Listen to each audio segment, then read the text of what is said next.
today, right now, we're joined by Brandon Pfaadt, Diamondbacks pitcher here on the Arizona Sports Line. Brandon, thanks so much for checking in with us today. We appreciate it. Yeah, what's up, Dan? What's up, Vince? Hi, Brandon. How you doing, brother? Good to have you. I'm doing great. Doing great. Day 3. Yeah, day 3. How's it going early for you? It's good. It's bright and early, but we're here. We're all ready to go. So it should be a fun year.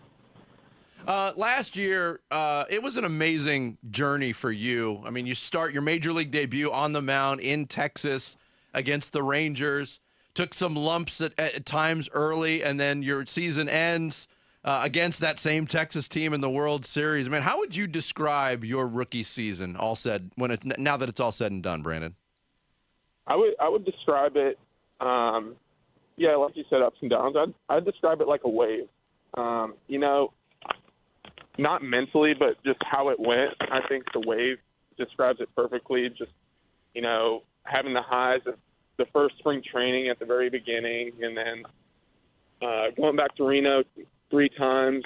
Those were the low points of the wave. But at the end of the day, we finished strong, and that's really all that mattered. And I'm very grateful for every opportunity that I got last year, and won't forget it, that's for sure. Now, your postseason pitching was spectacular, and it has really raised the bar of expectations this year. How are you going to meet those expectations? Yeah, you can't put too much pressure on ourselves. I think we're going into this season with a different standard than previously, and we know that. And I think we're all ready to go. We're all excited, and you see somebody new every day showing up to the park and saying hello. You just see it on their face. They're ready to go. They're motivated, and we're looking forward to 2024. That's for sure. Brandon Pfaadt, our guest here on Bickley Marotta Mornings. When we talked to Zach a couple days ago, people are talking about the increased innings for him with the postseason workload. And if I have my numbers right here, Brandon, it was 178 innings total for you. But he talked about not taking that much time off, throwing pretty much throughout the whole offseason. How did you attack the offseason and your workload in throwing? Yeah, I was moderate. We worked with the training staff, and they came up with a plan for each person. But mine kind of was, I took a little over a month off of throwing, 2 or 3 weeks of training. I took off after the World Series, so I got back into it pretty quick, training-wise. But throwing-wise, it took a little over a month, and that's kind of my game plan. And I feel good now, and I'm ready to go, and the arm feels great, especially in a little warmer weather than Louisville, Kentucky. So that's for sure. Right. And, I got out here, and working with the coaches again is great, and just getting to see everybody and get things rolling.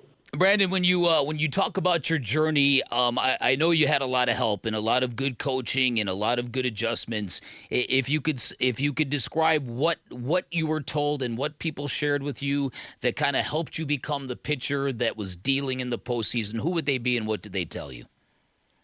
I think when it comes to coaching and a player, I think you hear a lot of things, especially in baseball, throughout a season. It's a long season. And the way I look at it is, you try something new every day, and maybe it works, maybe it doesn't, but you take the things that work throughout 160 games, and I think you got to get better at some point, right? And I think that's kind of how I took it. And every day, I was trying something different every day, whether that be minor or major, and ultimately I came out a better pitcher at the end of the season. And that's how everybody should be, and with having that player-coach relationship, and that's kind of, I think, the focal point of what made last year spectacular.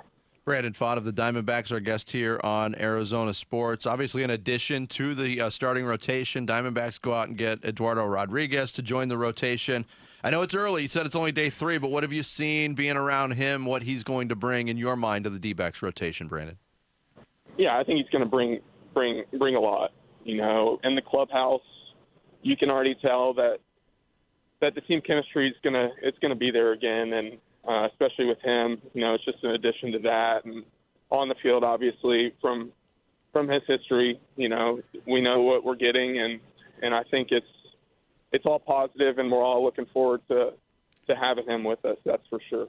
Yeah, and it's got the makings of what looks like to be a really, really good staff. I want to ask you one last question about your journey, because to do what you did against the Dodgers and then to go and pitch like you did in Philly, what kind of confidence does that give you going forward? Because I know every young pitcher, it's an adjustment to trust your stuff against major league hitters. It can be very, very daunting. What does that experience, how did that experience fortify you as a pitcher? Yeah, I think it obviously gave me a little boost of confidence knowing that it's possible, and I think anytime having that success will help you at the end of the day, and like I tell everybody, getting those starts under my belt really helped me out. I think in the wild card, I got that one under the belt, went on to the DS, and then every step of the way, you just get a little more confident as you go. And now looking at this year, I know what pitcher I need to be. And, I obviously don't have everything figured out, but I have more figured out than I did previously. And I think that's how you grow as a player. And that's how I'm looking at it and just trying to keep getting better. In terms of personal goals, on that theme of improvement, getting better, is there statistical goals that you make, or is there a specific element of what you experienced last year that you want to improve on this year? Yeah, I think just one major goal is to always stay healthy, and one of my goals this year is just to stay up with the big leagues and help win as many games as possible. I know that sounds cliche, but I don't really look at stats too much. I think I've never really been like that. So I just want to set my goals pretty cliche and just stay up and help the team win. Yeah, I'm sure Reno. I've never been to Reno. Yeah. I'm sure it's a beautiful place, Yeah. but I like that goal. Right, You don't want to go to Reno this year. That's a good goal. It's a really good goal. Yeah, no, I don't. I would rather not. Yeah, exactly. All right, did you do anything really cool? Now, you're a self-described chill kind of guy. I remember when reporters were wondering how you were going to handle that first postseason start. You're like, look, dude, I'm going to talk to people. I'm going to be chill. What did you do in the offseason? Anything interesting? I took some time to just stay in one place. That's for sure. We were traveling from East Coast to West Coast, East Coast to West Coast. So my goal in the first part of the offseason was just to stay at home, get back to Kentucky, lay low for a little bit, then get back to work. And I didn't really travel anywhere. I didn't really do anything crazy. I went to a few weddings. It's about that age, and I think that's all I needed. I just wanted to stay home, visit some family, and certainly I did that. Nice. One more before we let you go. I always like to hit on the really important topics last, Brandon. I'm a uniform guy.